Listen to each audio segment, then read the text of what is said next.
Dnyanadeep Academy, India's top coaching institution for civil services preparation. Join us online to get most enriching experience from best faculty with excellent notes and specially designed courses. To join the batch. Hello everybody, welcome you all. My name is SATYAJEET. On the behalf of this academy, I again welcome you all into the next session of the Current Affairs series. We are going to enter into the March month now. In this particular session, we are going to cover the first half of the March. The first half of the March, which is a mixed form of the events at the both domestic and the global level. At the global level in the background, we are witnessing Ukraine-Russia war. At the same time, at the domestic level in the space field, we have proved once again as Isro is going to be a lead space agency at the global level.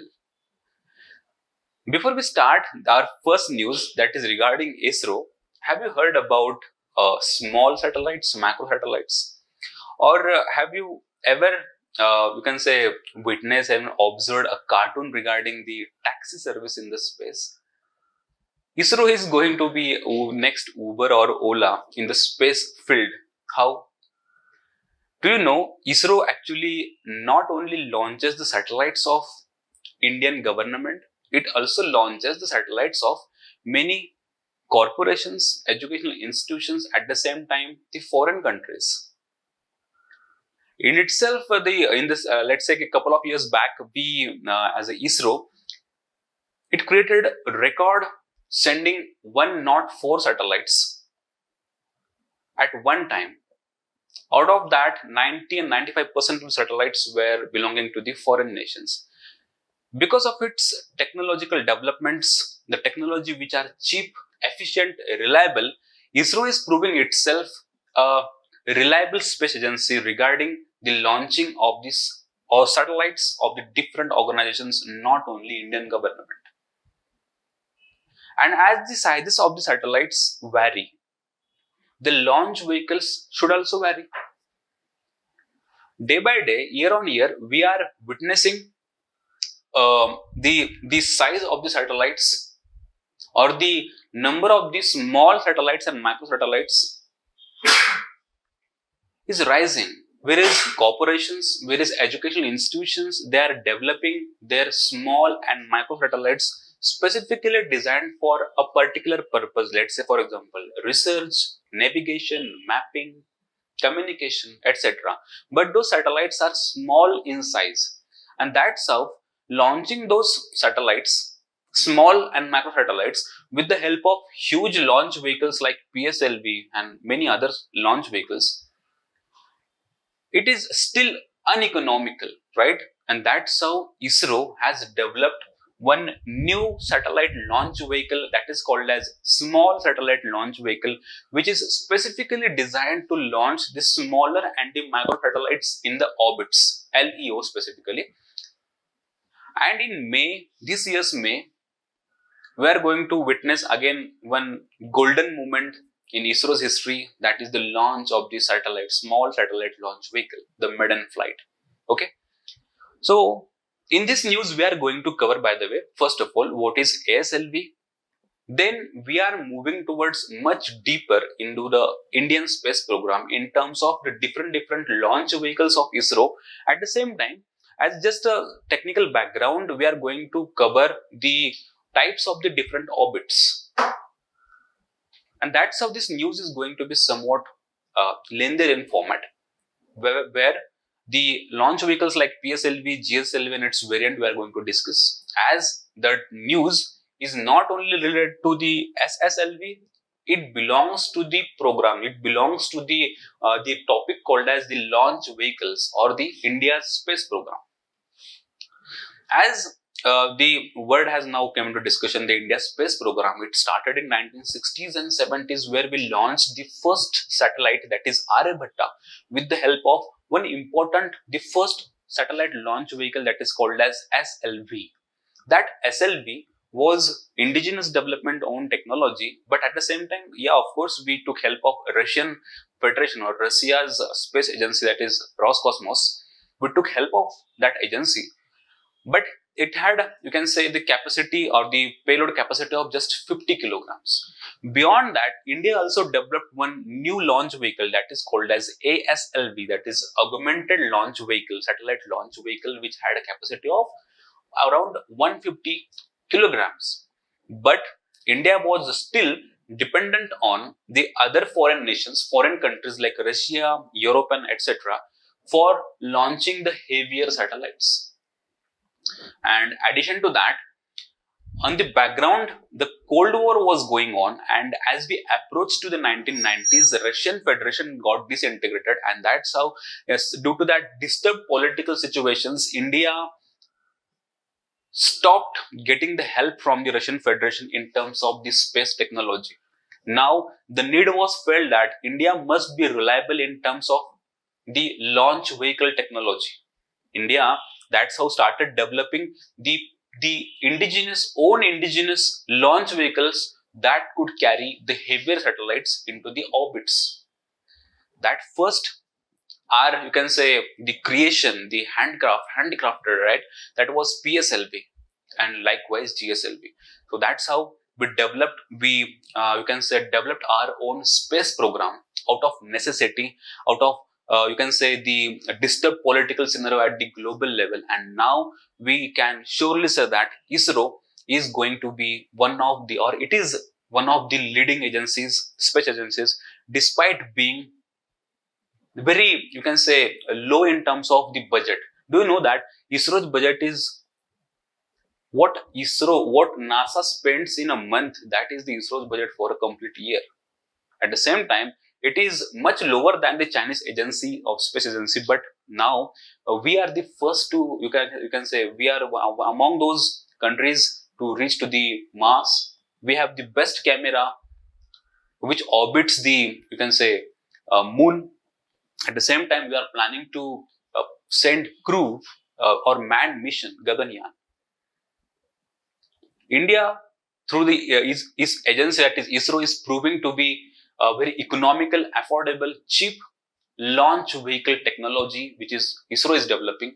This new technology, that is SSLV, is going to be the one again addition to our future or our history of the successes. So then let's discuss about what is SSLV.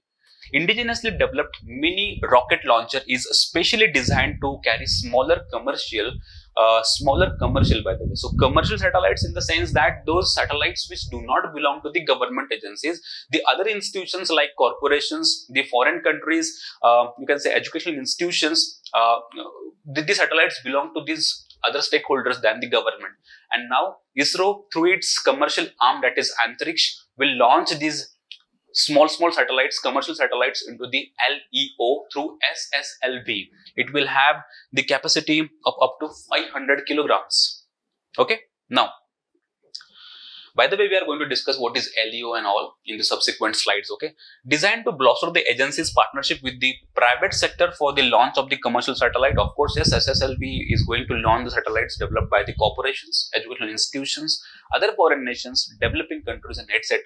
And that is how Indian government through Isro is going to develop a new form of partnership, a new kind of partnership with the corporate sector through the launch of the commercial satellites. Okay.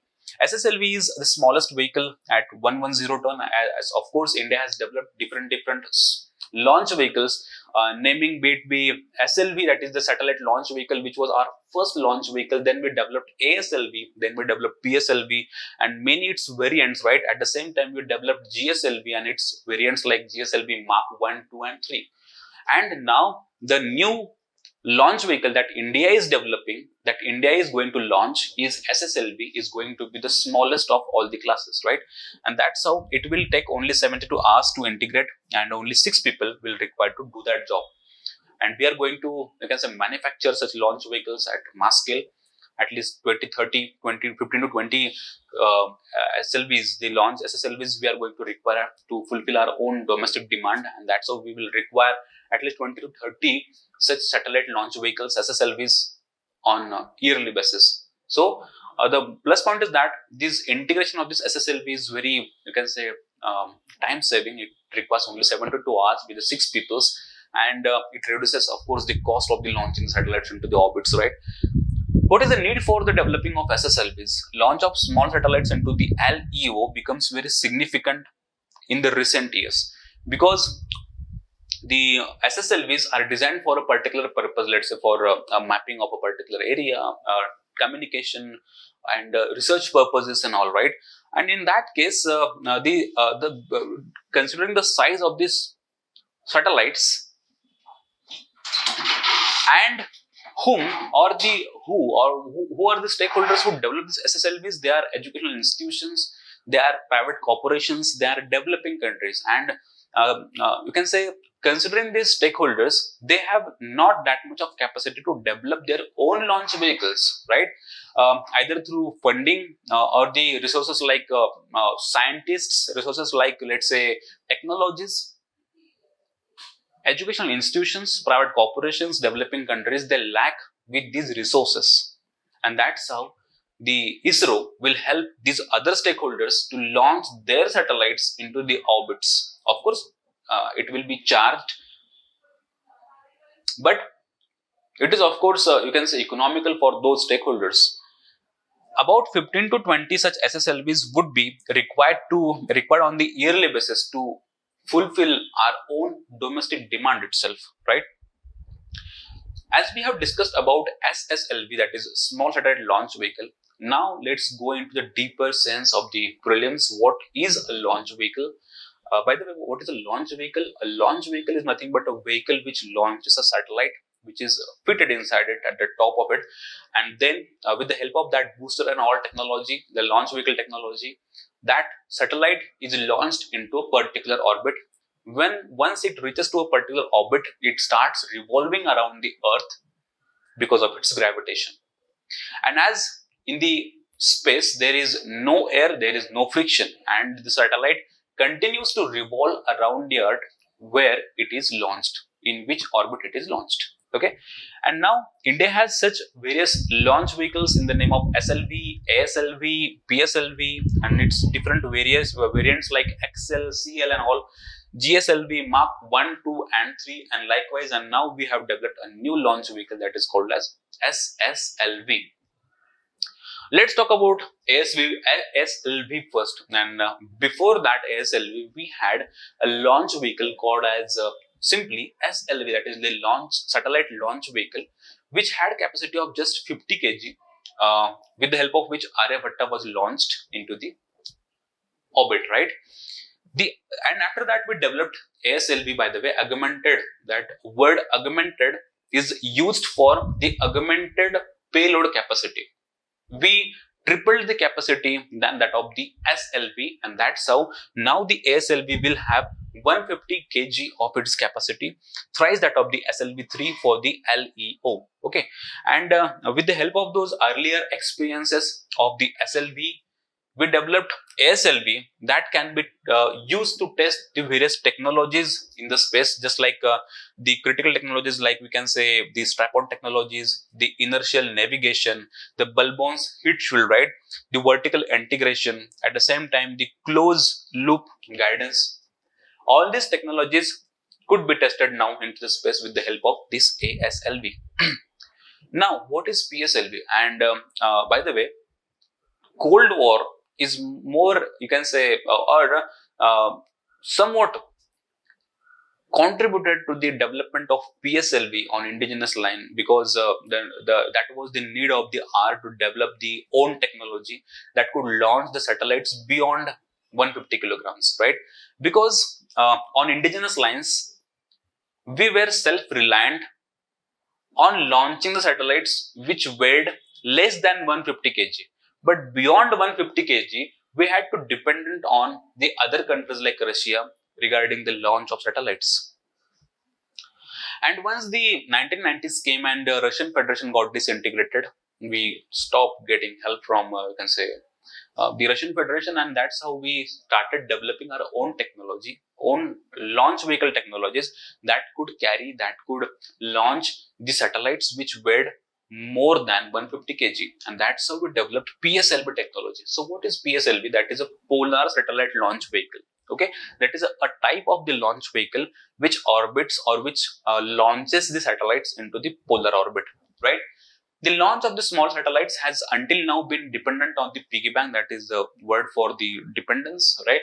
And that's how PSLV, which has proven, you can say, a workhorse reliability. It has been proved. It has proved its reliability in terms of the launches, and till the time we have 50 or 50 plus launches, successful launches of the PSLVs. Okay, the PSLV can launch satellites weighing in range of around 1000 kg. Right, it is the third generation launch vehicle, that is SLV, ASLV, PSLV, and it is the first Indian launch vehicle to be equipped with the liquid stages.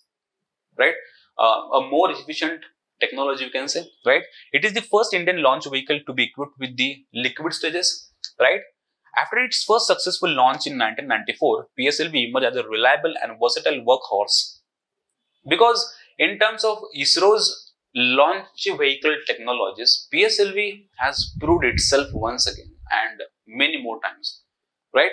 And now it is called as ISRO's workhorse, reliable workhorse, okay, of India, with 39 consecutively successful missions, 39 consecutive successful missions by 17. Huge achievement, right? And by the way, the cost per launch is much lower than the other agencies, including Roscosmos, let's say JAXA, ESA or NASA, right? During 1994-17, the period, the vehicle has launched 48 Indian satellites and 209 satellites for the customers which are from abroad. This is again a very significant fact, a proud fact, by the way.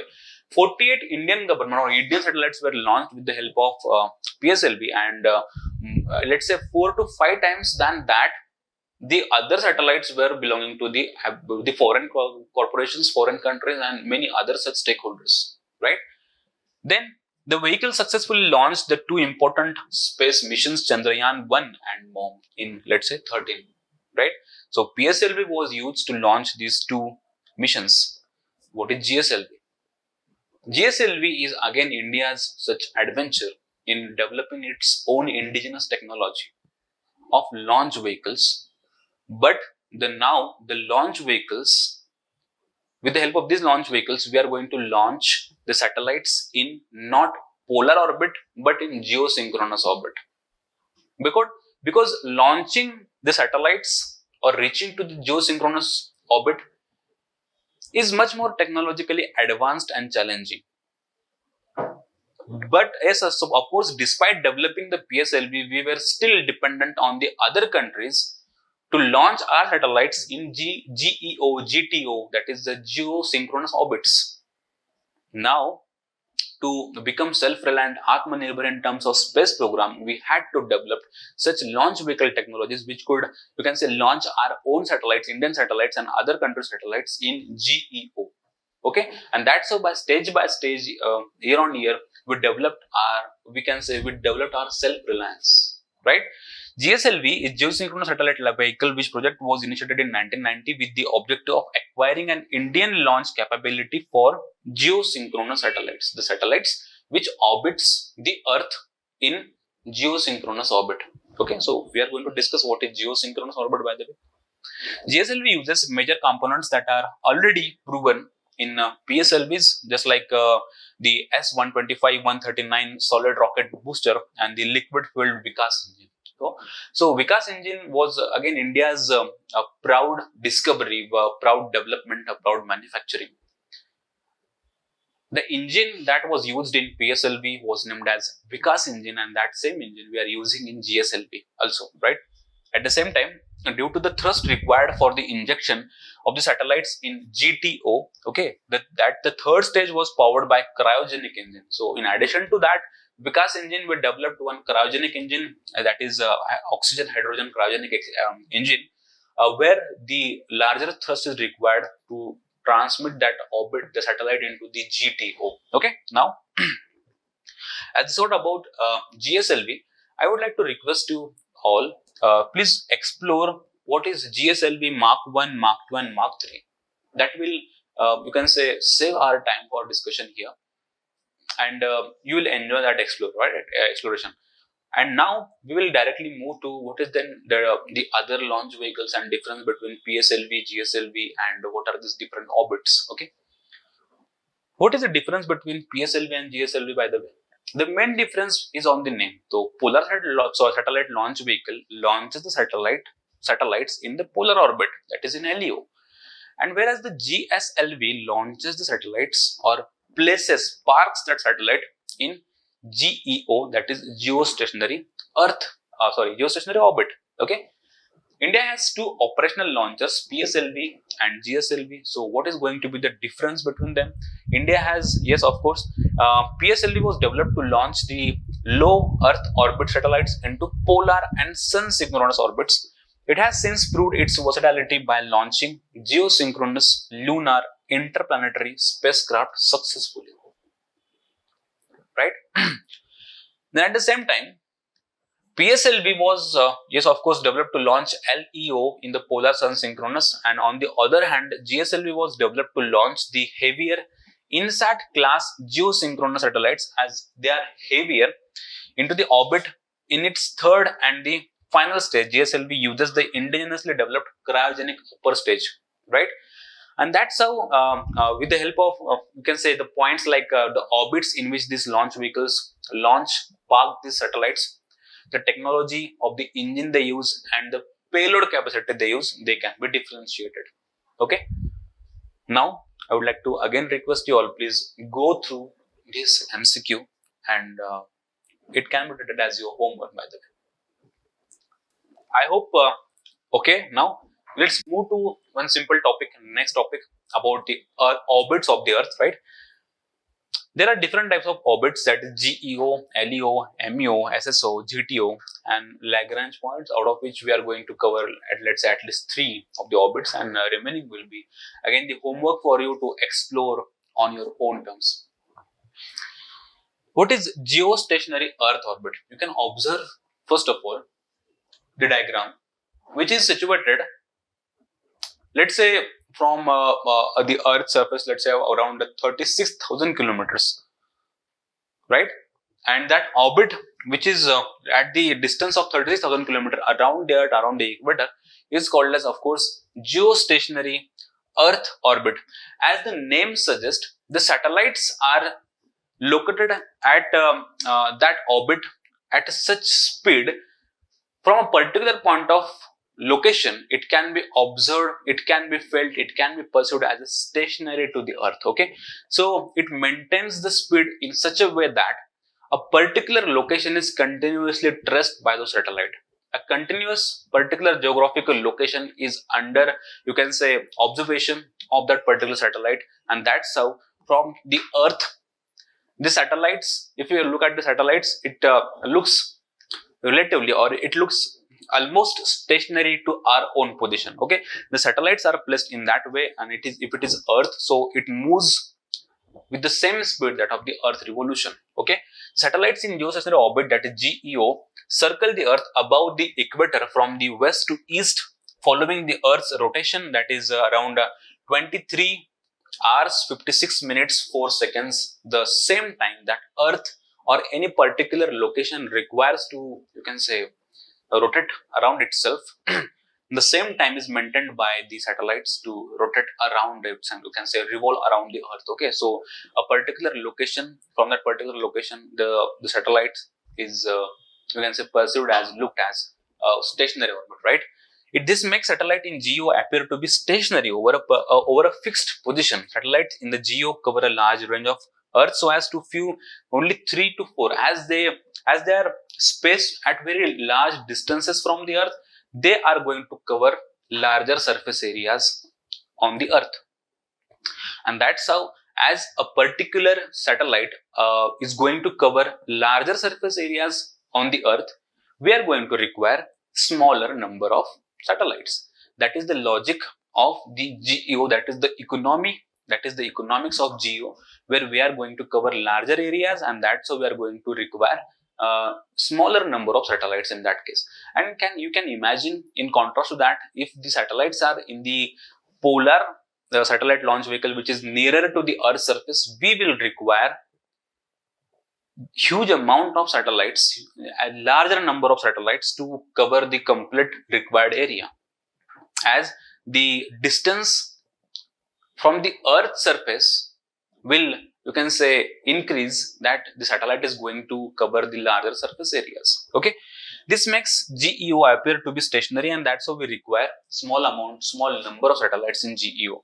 GEO is used by satellites that need to stay constantly above one particular place. So that's how the logic behind GEO satellites is that if the satellites are required to remain constant over a particular place, we launch the satellites in GEO then. Okay, so GEO is used by satellites that need to stay constantly above one particular place over the earth, such as telecommunications. Let's say this way, an antenna on the earth can be fixed to always stay pointed towards that satellite without moving. So if you can notice from your terraces, the antennas are located, or you can say fixed to a particular position depending on the satellite that is in the GEO, and at any point of time that GEO will be over that antenna point. So that's how there is no need to change the position of the antenna at every particular interval of time. Okay,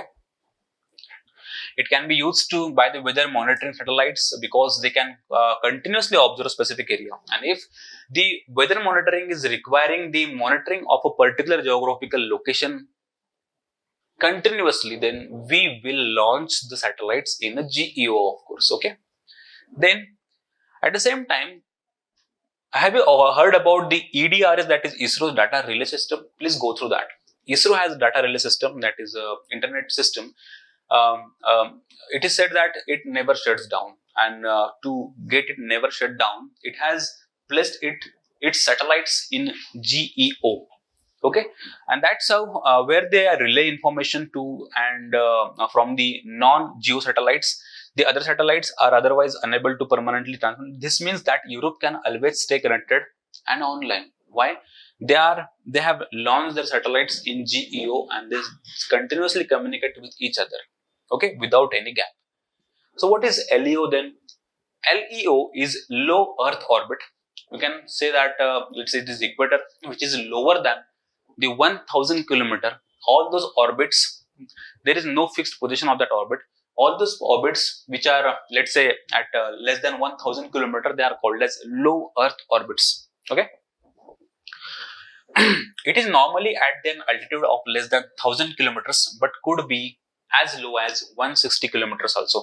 And you know that we have ISS, that is the International you can say Space Station, in LEO. Okay, it is normally at an altitude of less than 1000 kilometer, but could be as low as 160 kilometer above the Earth, which is low compared to the other orbits, but still it is very far from the Earth's surface, as the commercial flights they fly maximum to the height of 14 kilometers, and it is at least 10 times than the commercial flights, you can say, height, and that's how it is much safer, right? Okay, LEO's close proximity to Earth makes it useful for the several reasons. It is the orbit most commonly used for satellites imaging. So those satellites who are you can say involved in imaging, observation, high resolution pictures, the LEO orbit is used by those satellites because they you can say move very closer to Earth's surface. Okay. However, individual LEO satellites are less useful for the tasks such as the telecommunications, because for telecommunications the inter-satellite communication is very much required, and for the maintaining the inter-satellite communication, that is the communication between the satellites, they must be placed at a very you can say particularly critical location, that their communication should not break down. And that's how the LEO is not efficient orbit to launch the telecommunication satellites. But if at all we decide to launch the telecommunication satellites in LEO, we are going to require huge amount of satellites to stay connected with each other. And as the number of satellites will increase, the economy of that project will crumble down. And that's how we prefer GEO, that is the much farther orbit than the LEO, to you can say station to park the telecommunication satellites. Instead of communication satellites in LEO often works as a part of the large combination of constellations. So you can say recall that one project we discussed about the launching OneWeb, right? So that program, OneWeb program, is about the telecommunication satellites, internet satellites, specifically placed on the LEO, and they are going to have huge number of such satellites. Okay, now unlike satellites in GEO that must always orbit along the equator, LEO satellites do not always have to follow a particular path around the Earth in the same way. So any orbit in any direction, vertical, horizontal, tilted, that is lesser than 1000 kilometers from the surface of the Earth can be called as LEO. But GEO is necessarily an orbit which is synchronous to the Earth, right? Which is synchronous to the equator, but at a distance of the 36,000 kilometers. This means there are more available routes for the satellites in LEO, as GEO has a particular, only a limited route trajectory. LEO will have more options in terms of trajectory. Okay, is one of the reasons why LEO is very commonly used orbit, because we have more options to launch the satellites in that particular LEO. What is SSO and the polar orbit, by the way? Okay, so you can observe that the direction is somewhat vertical. It is along the poles, that is SSO and polar orbits. By the way, SSO has long form of Sun Synchronous Orbit. The name suggests that the satellite will move according to the sun. Let's say, for example, a particular location at a particular time, at a particular location, the sun appears to a particular position. The next day, the sun will again appear to somewhat, right? The sun will again appear to that particular time at a particular location. This satellite behaves like that. Okay, it follows the sun's path. So at the same time, in the next day, the satellite will be there above that particular location, just like the sun. Okay, and that's how it is called as the Sun Synchronous Orbit and the polar orbit.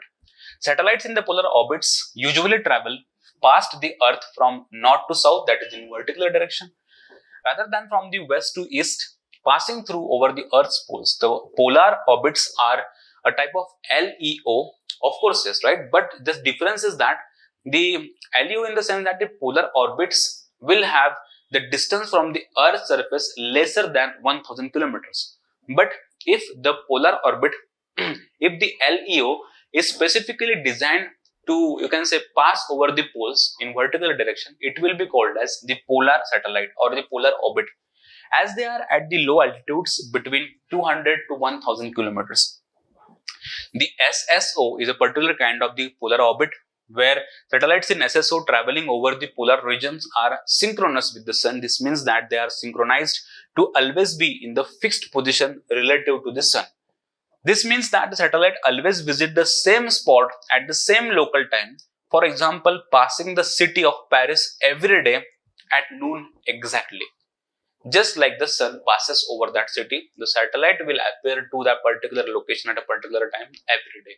That is the SSO. Okay. Yeah, of course, this is the same meaning of this. And this was about this news of SSLV. So I hope you are okay with this. Please go through all the slides. I have tried my best to cover the maximum information in limited time. But of course, it cannot be covered in, let's say, half an hour. It requires at least 3 to 4 hours to completely discuss about the space program. So I would like to request you all to explore more about the space program, especially through the Isro's website. Okay, now let's move to the next news. That news is regarding the tiger population. The tiger density in India is on rise. We'll discuss about it, right? Day by day, with the help of the conservation efforts, different conservation efforts on the parts of the government and many NGOs, we are witnessing a rise in the number of tigers. But at the same time, particular locations, particular protected areas are witnessing extra surplus, or you can say huge rise in the numbers of the tigers, and that's how the density at that particular protected areas of the tigers is on rise. And that is posing huge challenge to the carrying capacity of that particular area. Many institutions, researchers, environmentalists, they have cited the problem that these tigers, the density, the way the density of the tigers is increasing, that may cross the carrying capacity of these protected areas. And if the density of tigers crosses crosses this, you can say, carrying capacity of the protected areas, the tigers will automatically move out of the protected areas in search of food, prey, water. And as they will move out of the protected areas because of the, you can say, peak of the carrying capacity, it will give rise to the many other problems. Other problems in the sense that the man-animal conflicts we are witnessing throughout India. This news is regarding that problem. Because recently, one institute called as WII has observed that, suggests that the density of the tigers in the Sundarbans may have reached the carrying capacity, leading to the frequent disappearance or a dispersal and the surge in the human-wildlife conflict or man-animal conflict, right? This high density will force the tigers to move out of these protected areas and forest, and they will search for the new areas, the prey and other resources. Recently, around 8 tigers have entered into the villages nearby the Sundarban areas, and they were all captured and released into the wild. Many times, these issues like man-animal conflict, they end up in many casualties, right? And sometimes that be on the part of the wildlife or on the part of the, you can say, human settlements, the casualties happen on frequent basis. Okay. This was the news given by, or the observation given by WII about density. Now, as our research, we are going to enter into the topic of the number of the tigers, density and all the other objective areas regarding this news. As per the WWF, the number of the tigers has dropped by 95% in the last 150 years, mostly because of the anthropogenic or man-made reasons, right? Like hunting and poaching, etc. Right? India is the land of the royal tigers, and the current tiger population stands nearly about 3,000, that is 2,967, which is 70% of the world's total tiger population.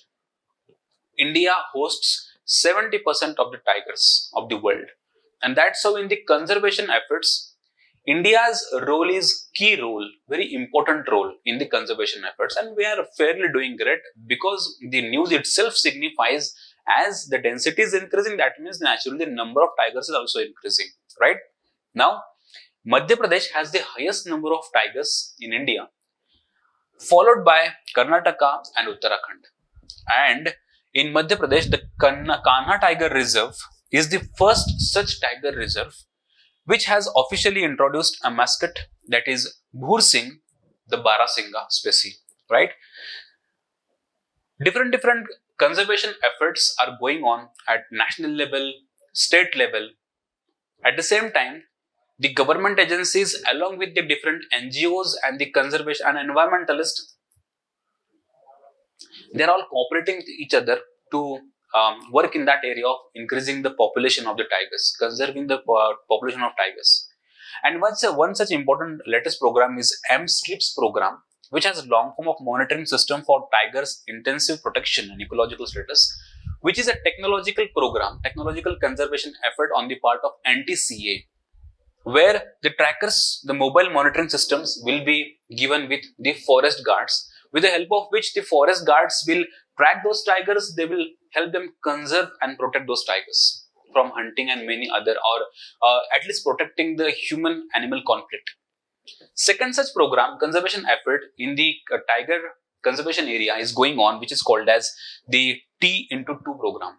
The slogan T×2, which was the outcome of the Petersburg Tiger Summit, which was held in 2010, where the all 13 range countries of the tiger population, they arrived at a conclusion to doubling the population of tigers at the global level.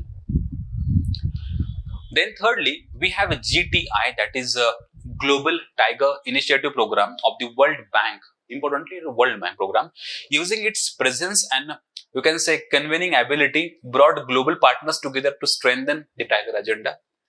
The Project Tiger, which is a flagship program of the Government of India, launched way back in 1973, has grown to more than 50 reserves amounting to almost 2.2% of the country's geographical areas. Now around 50 such protected areas are now called as tiger reserves. They are covered under the Project Tiger now. And in the last few sessions, we have covered the various aspects of Tiger program, and in which we were discussing about Jim Corbett National Park. That the renaming of the Jim Corbett National Park is under proposal, which is going to be renamed as Ram Ganga National Park, right? And where we discussed about the Project Tiger and many such other, you can say, areas of tiger, right? Now, once again, we'll discuss what is the protection status given to the tigers. It is in the Schedule 1 of WPS 72. At the same time, under IUCN, it is endangered, and under CITES, it is in the Appendix 1. That means, considering all these three statuses, we can certainly say that tiger is given, you can say, a fairly decent amount of protection status. Despite that, we are observing man-animal conflicts, hunting, and the accidents on the roads of these tigers, right? Just because the few particular protected areas, you can say, they are at the peak of their carrying capacities.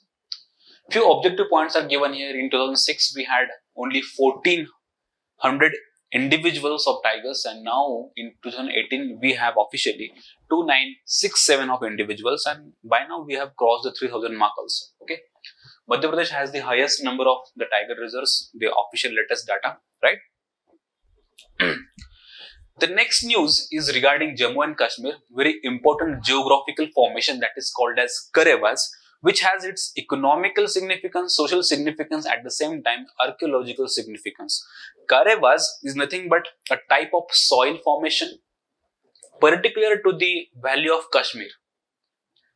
In this news, we are going to cover what is Kareva. And by the way, why it was in news? It was in news because of the developmental efforts that those are going on in the Kashmir Valley. Because of those developmental efforts, the Kareva lands, the Kareva soil, the Kareva geographical formations are under threat of the protection efforts. Then our news ends here with the full stop, but our research starts. What is the Kareva? How they have formed? What is their economical significance and all? Right?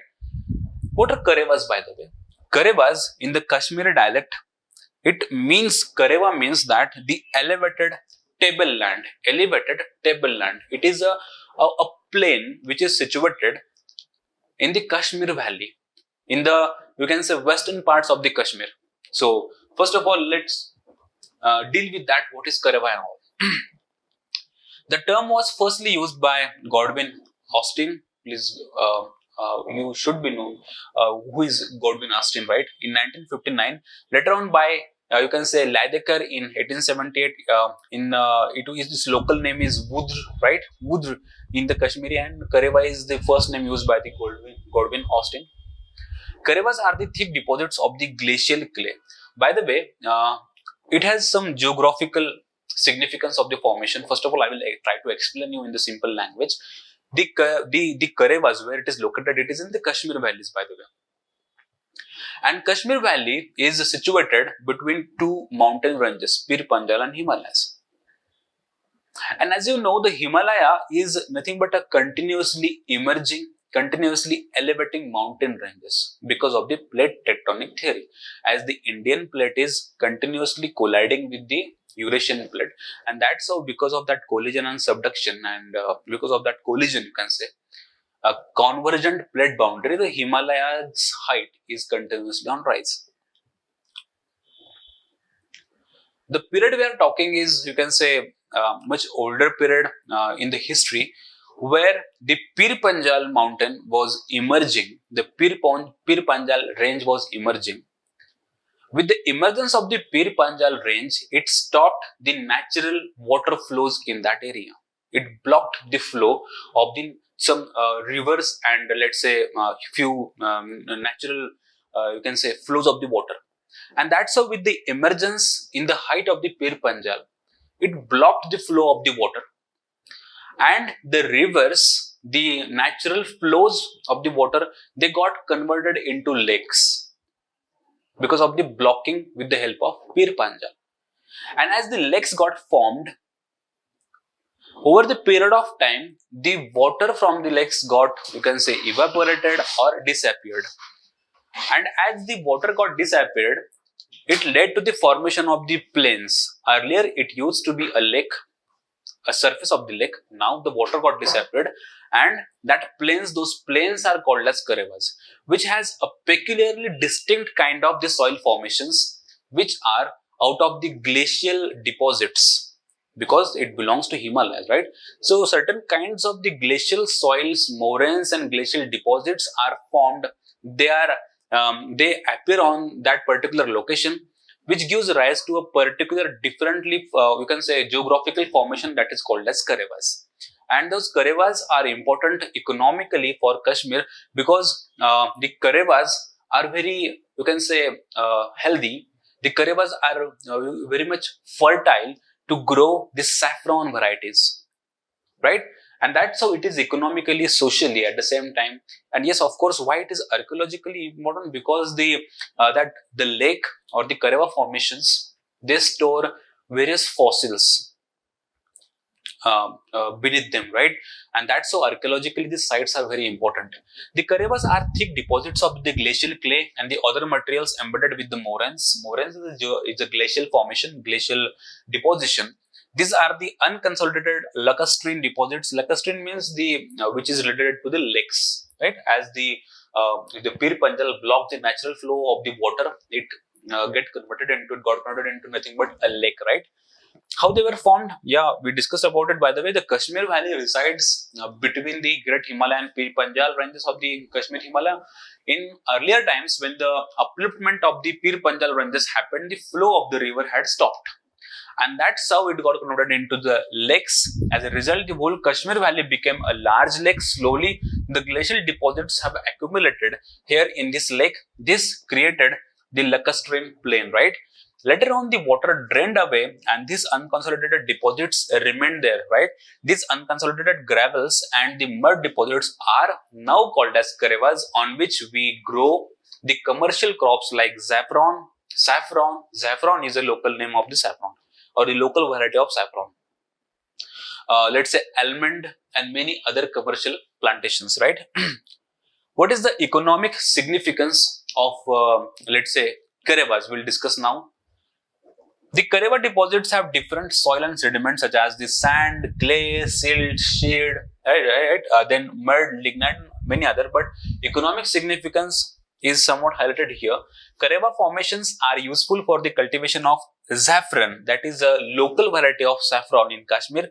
These are also important for the cultivation of the almond, walnut, apple and orchids. Right? So, both the horticulture industry, horticultural economy of the Kashmir is directly dependent on the kareva formations, the geographical formation of soil, that is karevas. And if in the name of the development these karevas are getting destroyed, the economy itself, the very economy of the Kashmir which you are caring for is getting destroyed. Okay. Now, the next news is regarding again environment. So we discussed about tiger, we discussed about karevas, and now we are again entering into the one important area in the environment, that is the pollution in Yamuna river, right? According to the estimates made by the CPCB, around 3,800 million liters of the sewage water we are draining into the Yamuna river daily. 3,800 million liters, right? And NMCG, the National Mission for Clean Ganga, is looking into the ways to prevent this.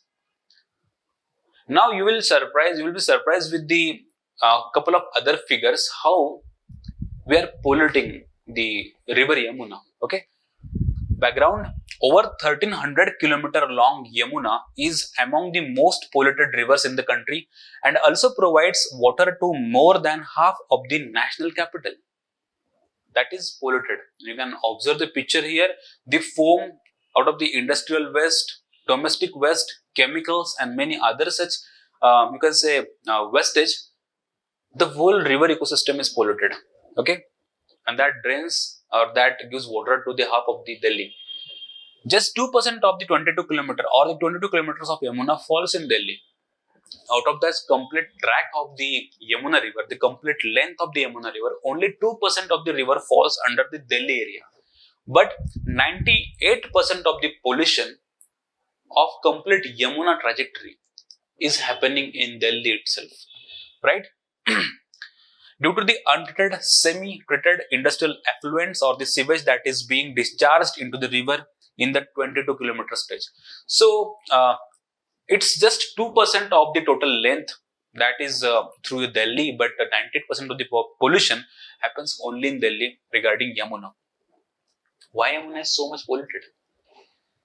As it is a national capital, it is going to be an economic hub, a major migratory location.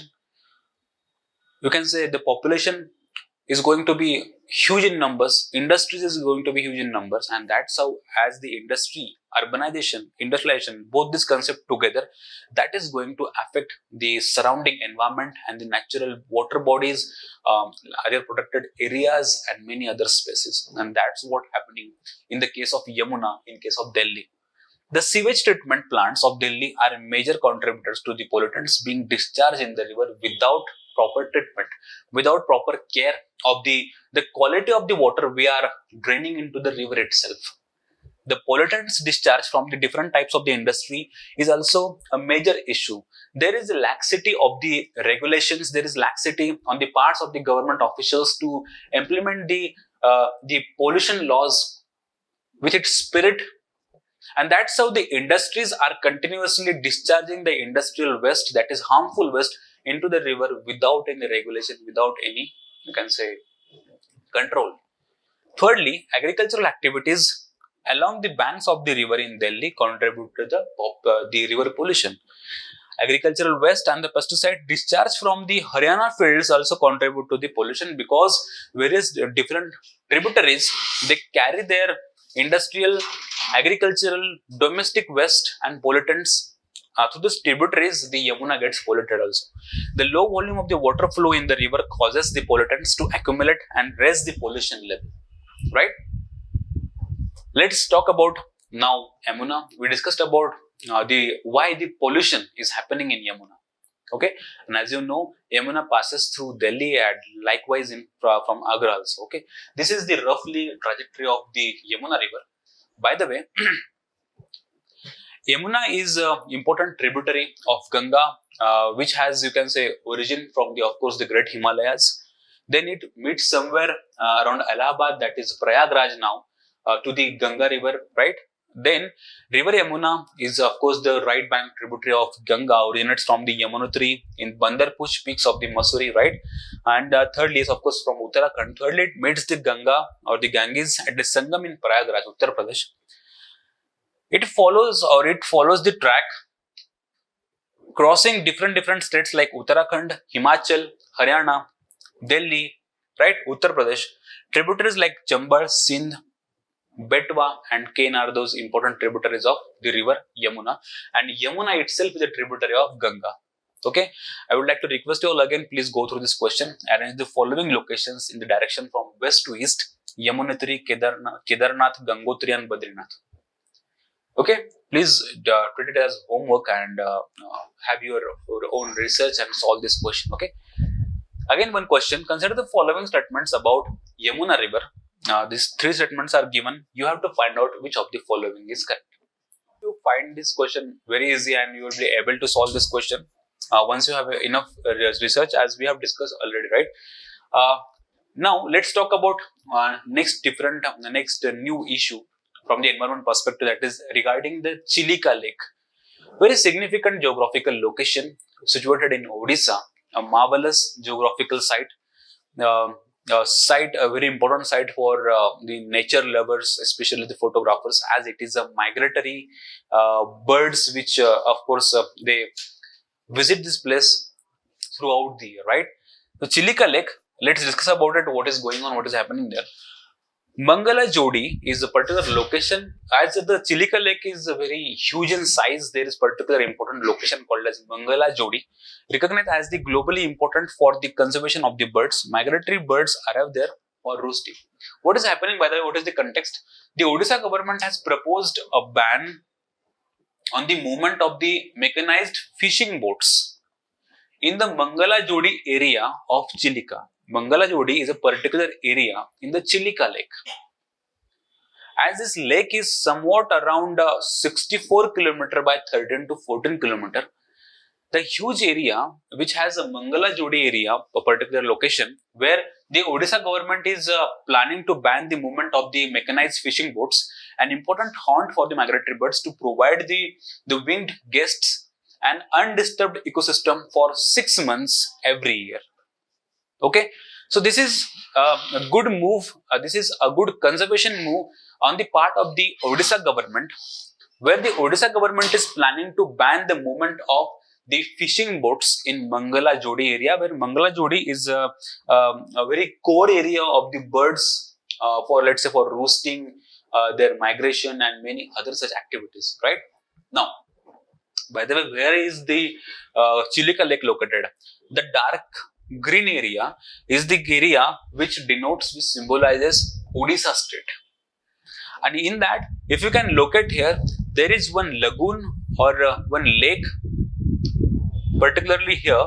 This is called as, or this is nothing but Chilika Lake. Now I will zoom out again. Right?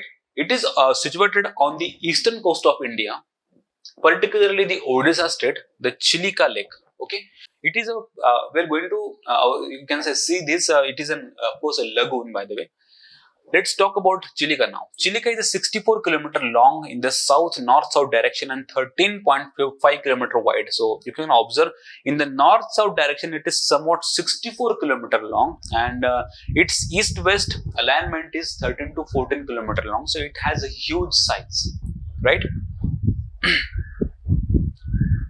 Chilika is 64 km long in the north-south direction and around 13 to 14 km in the east-west alignment, right? Chilika is Asia's largest and the world's second largest lagoon. Lagoon is a geographical formation where at the, let's say, across the coasts, due to some disturbances like dunes and all, in terms of course ocean, sandbars, etc., geographical location disturb that water's interaction with the ocean, and that's how a separate lake is formed, that is lagoon, right? That is called as lagoon. It is the largest wintering ground for the migratory birds on the Indian subcontinent and is home to a number of threatened species of the plants and animals. In 1981, Chilika Lake was designated as the first Indian wetland of international importance under the Ramsar, right? Convention. It was also listed in Montreux record. Please go through that. We have discussed in the earlier sessions about Ramsar Convention. It is about wetlands and the list of those wetlands which are nationally important, that is called as Montreux record. And now the Chilika has been out of now that of the Montreux record or the Ramsar Convention list. Okay, as we are conserving that Chilika Lake with the much greater, you can say, potential. Major attraction at Chilika is nothing but Irrawaddy dolphins, a particular kind of dolphins that is endemic to the Irrawaddy river in Myanmar, and those species we observe in Chilika Lake also. It is nearer or across the Bay of Bengal on that side, right? Major attraction at the Chilika is Irrawaddy dolphins, which are often spotted off the Satpada Island. Oh, there are n number of islands in that Chilika Lake because it has a huge area, and one of that area, important island, is called as Satpada Lake, where we can sight those Irrawaddy dolphins. And the large, you can say, Nalabana Island, that is the forest of reeds covering around 16 square kilometers, the lagoon area, was declared a bird sanctuary in 1987. So you should remember these 2-3 words, that is the Satpada Island, where it is located, it is in the Chilika Lake. The Nalbana Island, it is also in the Chilika Lake. Then we have Kalizai Temple located on the island of the Chilika Lake. Kalizai Temple is also an important location in the Chilika Lake. Okay. The sea connected with the lake near the Satpada through a shallow and a narrow channel. It was connected with that sea. Connecting channel was obstructed by the shoals, again a geographical formation, a coastal geographical formation, then sand spit and sandbars, which disturbed or which separated, which dissociated the water body from the larger ocean, that is Bay of Bengal. And with the separation of the water body from the Bay of Bengal with the help of sandbars, with the help of sand spits and all, it got a distinct nature of its own, a lake form. Okay, so now that is a lake, a lagoon, we name it as Chilika Lake. Now, the next news, by the way, is about most favored nation, but I hope you are clear with this first news. That news was about Chilika Lake, the location of Chilika Lake, which river drains it. By the way, it is very important topic. As you can observe in the map, this area is called as the mouths of Mahanadi. Mahanadi does not drain the Chilika Lake. Or Chilika Lake is not a river drained lake. Chilika Lake is a lagoon which is formed because of oceanic water which got separated from the ocean with the help of the sand spits. So it is not a river drained lake, right? And where it is located, it is on the eastern coast of the Odisha or India. It is in the Odisha state, where it has n number of islands, out of which couple of islands are important, like Satpada, like Nalabara, and the temple like Kalizain, etc. So I hope you are good with this. In case you require some more information, I would like to request you all, please go through the official websites of these important geographical locations, and you can say have more research on this, you can say, particular geographical location. Now, without delay, we will enter into the next news, that is the most favored nation status news. Okay, this news is regarding, of course, Russia-Ukraine war, but on the background, somewhere the European countries, the Western countries, USA, Japan, and all those countries are thinking about a few restrictions, imposing few restrictions on Russia, as it is becoming more and more, you can say, aggressive in terms of Ukraine, right? And that's how European Union, then Britain, Canada, of course, Japan, USA, they are thinking of economic embargoes, economic restrictions in the form of most favored nation status. They are thinking about, you can say, withdrawing the most favored nation status of the Russia. What is actually the most favored nation status? Sometimes the name is misleading actually, unless we are completely understood with the exact meaning of the most favored nation status. Now, what is that status, by the way? On the global level, all these countries, especially we are living in the globalized era and globalization era, by the way, and in this globalization era, the countries are hugely interconnected in terms of economy and commerce and trade. In that case, many countries involve themselves into the relations, trade relations with the other countries. Sometimes, if the country is a friendly country, in that case, the restrictions, the taxes, the duties and all are somewhat liberal in sense. And in case a particular country is somewhat unfriendly, or let's say enemy country, or against the interests of that country, there are restrictions in terms of the tariffs, the trade, you can say the tax and non-tax tariffs. And that's how to regulate the whole global trade, to make it very free and fair, there is one important institution at the global level which is called as WTO, World Trade Organization. The World Trade Organization oversees the global trade if it is going on the fair and free lines or not, right? And that's how under the WTO regulations, WTO rules, if any country is a member of WTO, it has to treat all the members of WTO equally. When a particular member of WTO is having trade relations and commercial relations with a particular other WTO country, then it has to treat the other WTO countries also on the same level, same bar. That is called as the most favored nation status. Technically, we can define it, the most favored nation state is a treatment accorded to a trade partner to ensure non-discriminatory trade. So under WTO rules, if one country accords the most favored nation status to the particular other country, it means that the first country won't discriminate with that country in terms of the trade relations, right? And vice versa. Okay. Now, under WTO rules, a member country cannot discriminate between its trade partners because the main goal, main motive, objective of WTO as an institution is to ensure free and fair trade at the global level, right? If a special status is granted to a trade partner, it must be extended to all the members of WTO. If a particular country, let's say it gets involved into a trade deal with a particular country where it grants the most favored MFN status to the particular country, then if the both countries are WTO members, they have the first country has to accord the MFN status to all the other countries who are the members of WTO.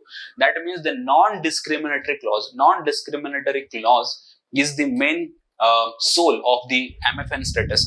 So does it mean a preferential treatment? Of course not, because I already told you it is somewhat a misleading concept. The name suggests as the most favored, so it is not a particularly favoring a particular country. Giving a preferential treatment is not the idea behind the MFN status. It is the non-discriminatory idea, the conceptual idea behind the MFN status. So of course, in literal explanation, the MFN doesn't mean preferential treatment. For example, Russia accords India MFN status. It does not mean Russia will trade or have the trade and commerce relationship with India on preferential lines. It does not mean like that. It means that if Russia accords MFN status to India, Russia has to accord the MFN status to all the other WTO members, just like India. Right? In literal explanations, MFN does not mean a preferential treatment. Instead, it means non-discriminatory trade that ensures that the country receiving MFN status will not be in a disadvantageous situation compared to the grantor's other trade partners. Okay? When a country receives MFN status, it is expected to lower the trade barriers and decrease the tariffs. Yes, of course. When a country receives the MFN status, they are going to have a liberal trade in the sense, a free trade, more free and liberal trade.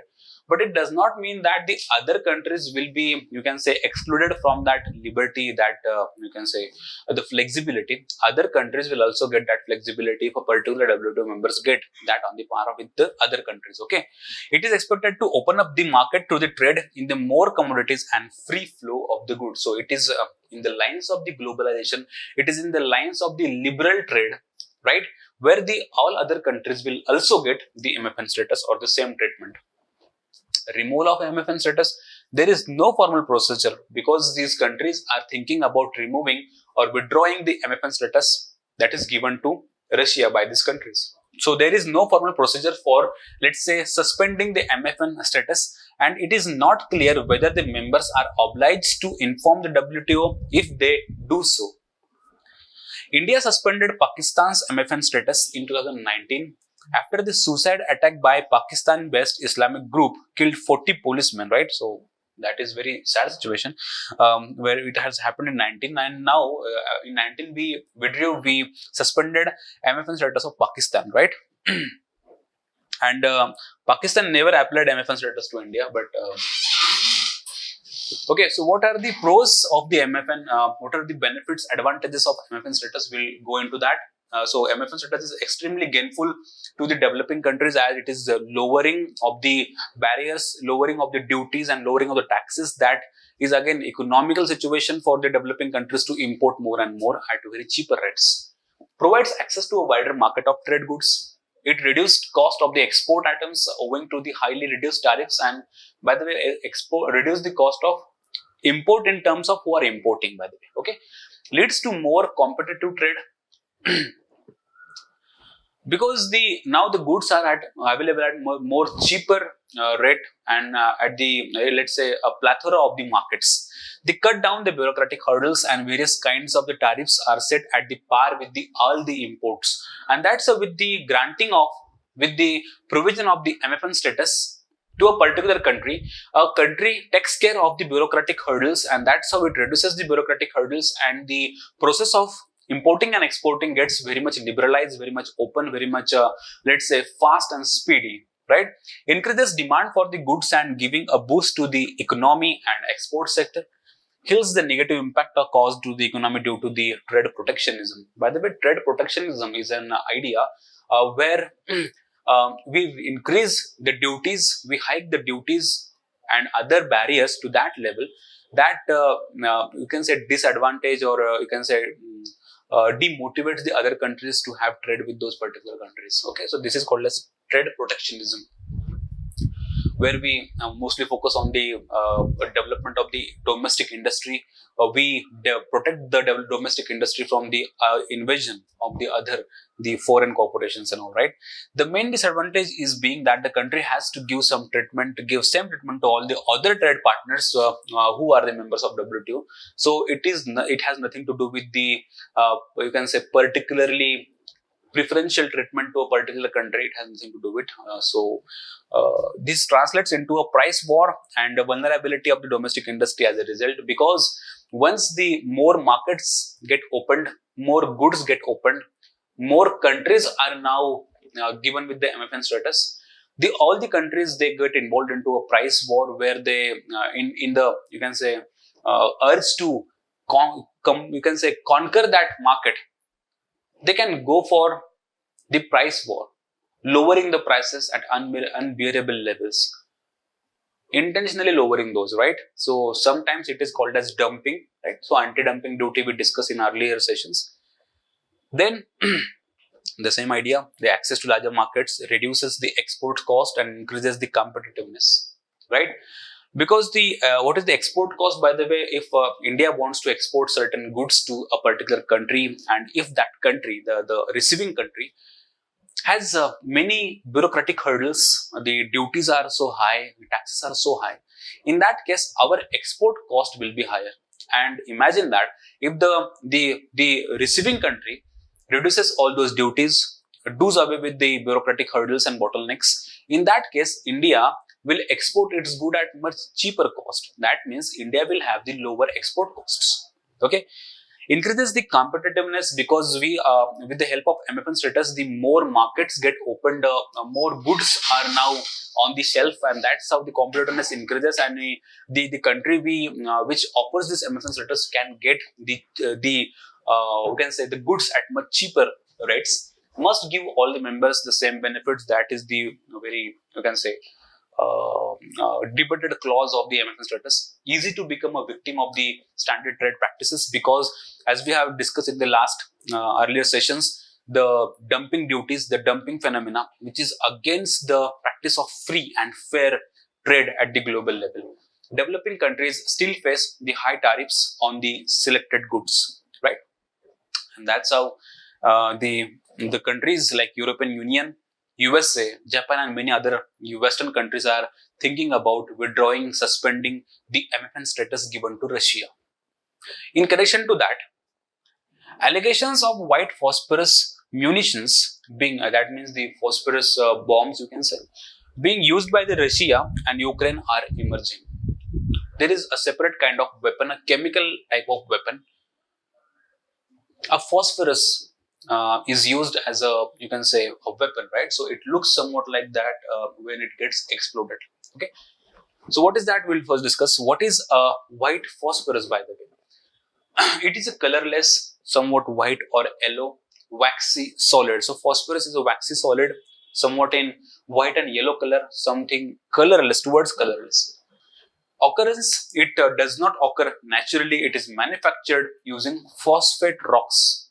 Okay, it is manufactured, the white phosphorus. It is highly combustible. That property is very dangerous, and that is the property, it is exploited by the countries and it is used as a weapon, right? It is highly combustible substance that reacts with oxygen in the air. It can catch fire at temperatures at low as 10 to 15 degrees Celsius above the room temperatures.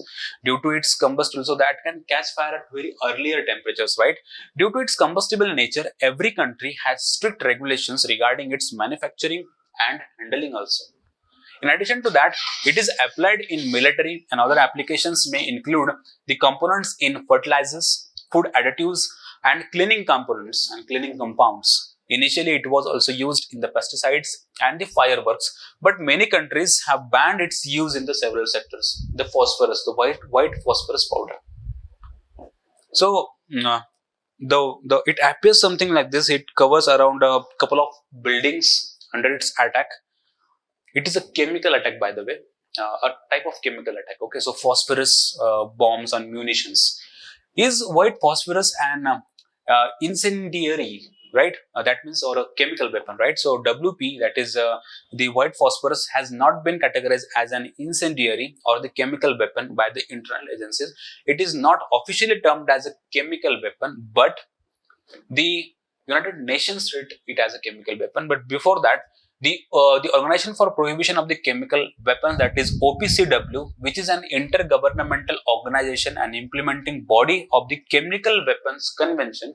Earlier we have talked about this OPCW, which regulates, which overlooks the CWC, that is the Chemical Weapons Convention, has not listed the white phosphorus in any of the 3 schedules of the chemical weapons.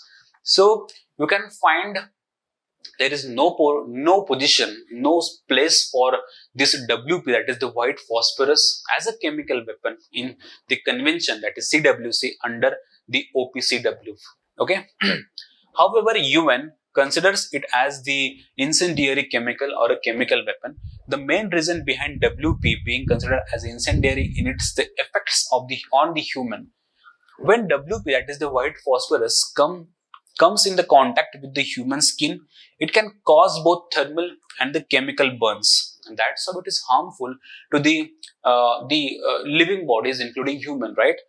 It can produce several chemicals when it comes in the contact with the skin, such as phosphorus pentaoxide, that reacts with this water in the skin and produces the phosphoric acid that is highly corrosive.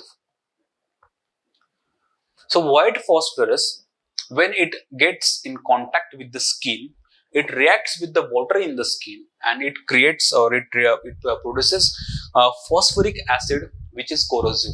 So it is acidic in nature. Okay. Let's talk about OPCW in addition to that.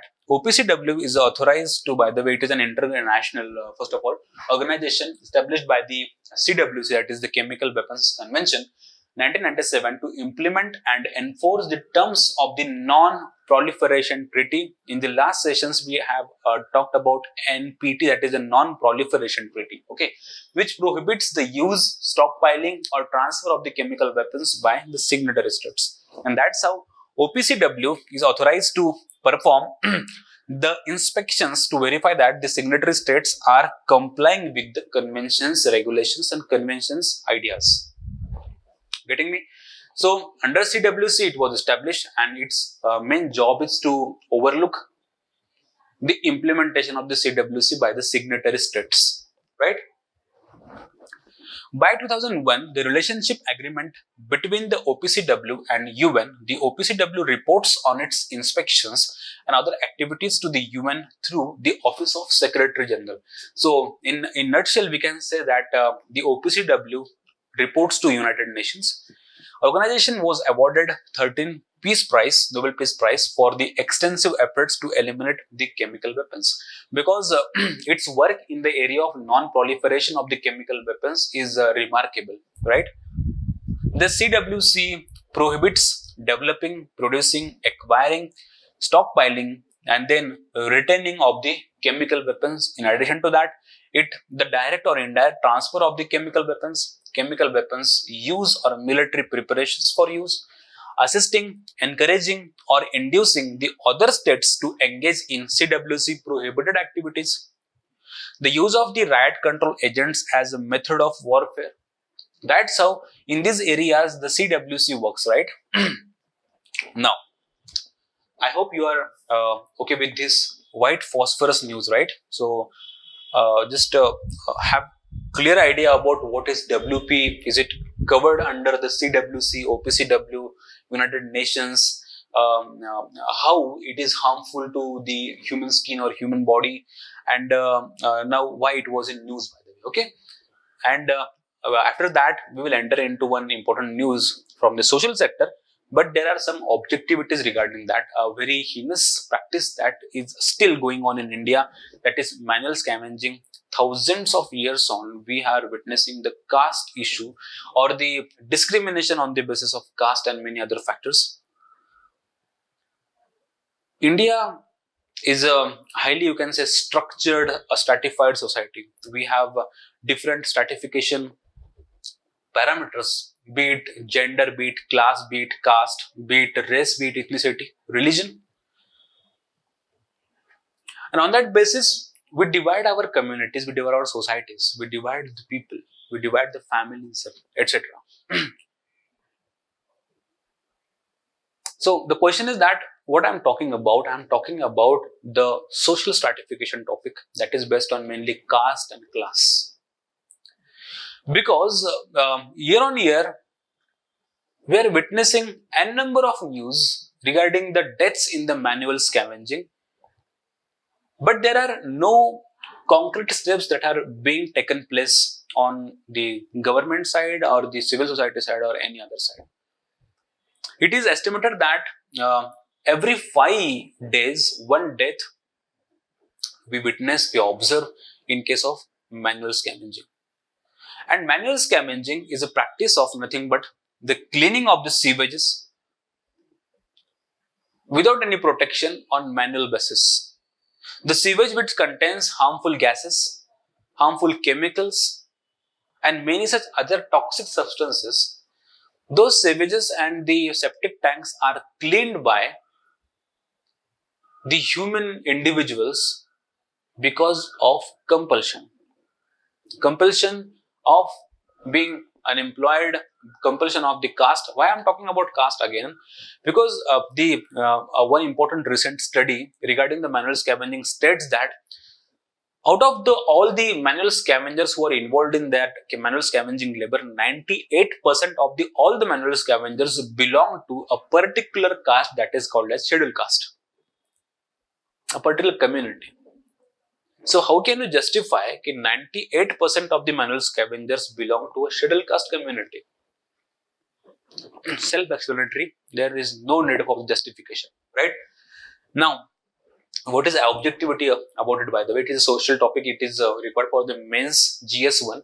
But objectivity is that India banned the practice under the prohibition of the employment as a manual scavengers and their Rehabilitation Act. So we have a legislation regarding that. At the same time, that act defines this manual scavenging as a dehumanizing practice and cites the need to correct the historical injustices and indignity suffered by the manual scavengers. Why the manual scavenging is still prevalent in India? Even though manual scavenging is banned in India, the practice is still prevalent in many parts of the country, including major urban areas. Lack of enforcement, or you can say exploitation of unskilled laborers because they have no other option, no other employment opportunities than getting involved into the manual scavenging labor. The practice is driven by caste, class and income divides.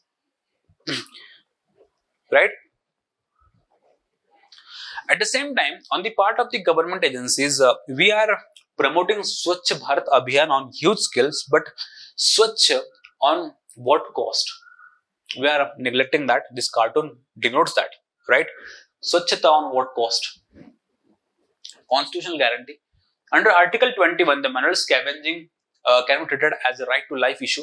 Article 21 of the Constitution guarantees the right to life, and that also with dignity. So, right to life with dignity is our basic fundamental right that is getting compromised in the practice of manual scavenging. This right is available to both citizens and non-citizens. The manual scavenging, therefore should be implemented in its complete letter and spirit.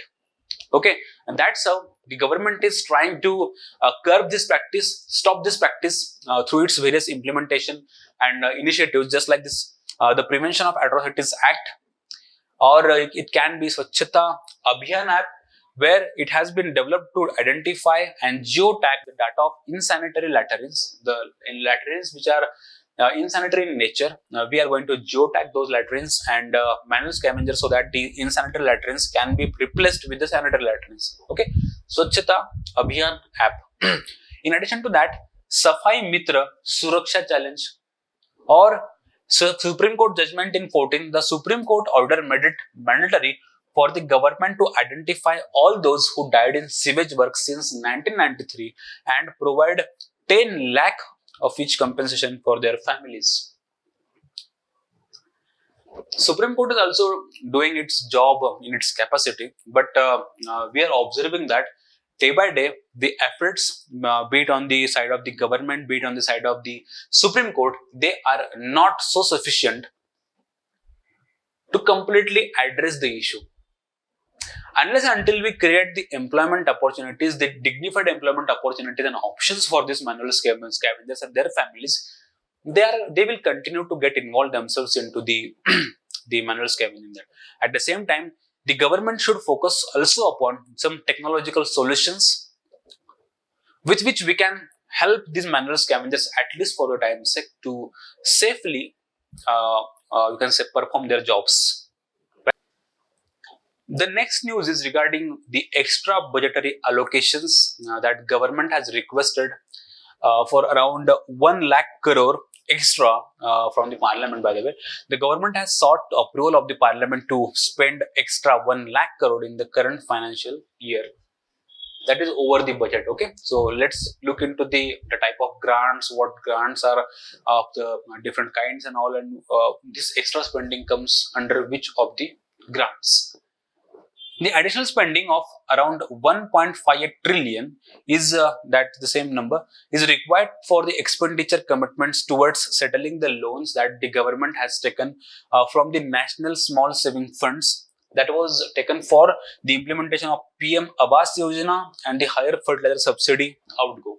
So in case of the higher expenditures, especially in this case in terms of Awas Yojana and higher subsidies, the government had taken loan from the National Small Saving Funds. Now it wants to repay that. That's what it is applying for, the more funds to repay that loan of the National Small Savings Funds. Okay, so what are the supplementary demands for grants? So by the way, demand for grant is nothing but the demand for grant is a budget allocated to a particular department or ministry through the budget. Okay, so it is a budgetary grant, demand for grant, and we are discussing about the supplementary grant.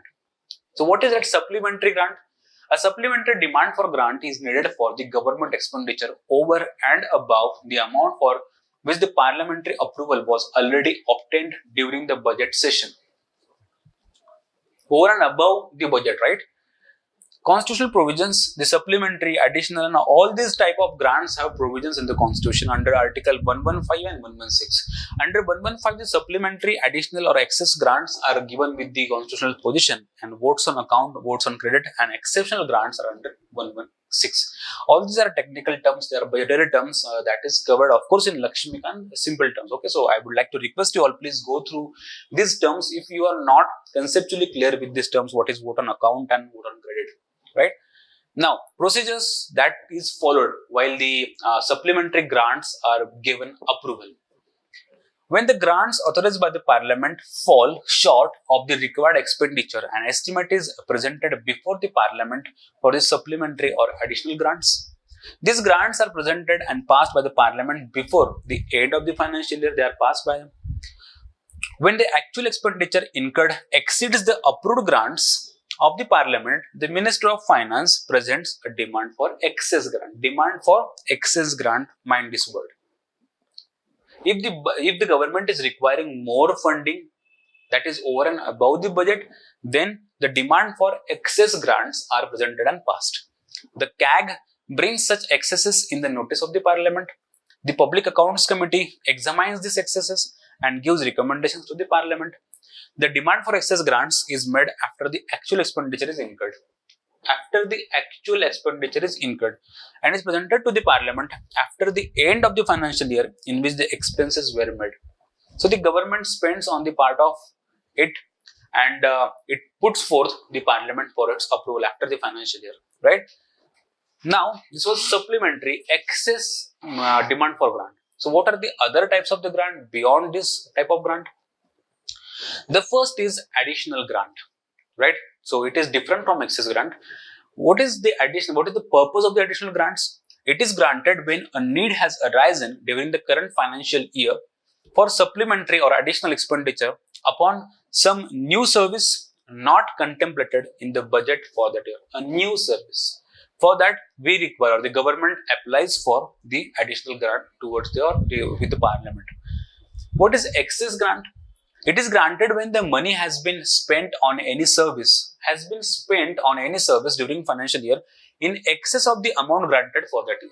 For example, one particular service, PM Awas Yojana, was granted with, let's say, 100x amount of rupees, but the government spent around 110x amount of rupees. Then in that case, the additional amount that it spent upon that particular service, so it is called as the excess grant that we have discussed earlier, right? So excess demand for grant. Exceptional grants, it is granted for an exceptional purpose which forms no part of the current services of any financial year.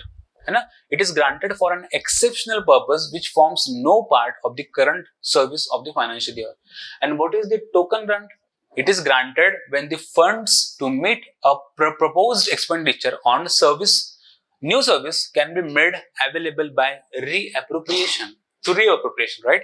A demand for grant of the token sum may be submitted to the vote of the House, that is a token grant. Then assented to the demand and funds may be so made available. So it is in the nature of the token, available in the form of token, and of course available by reappropriation. So that was about the different types of grants, I think, right?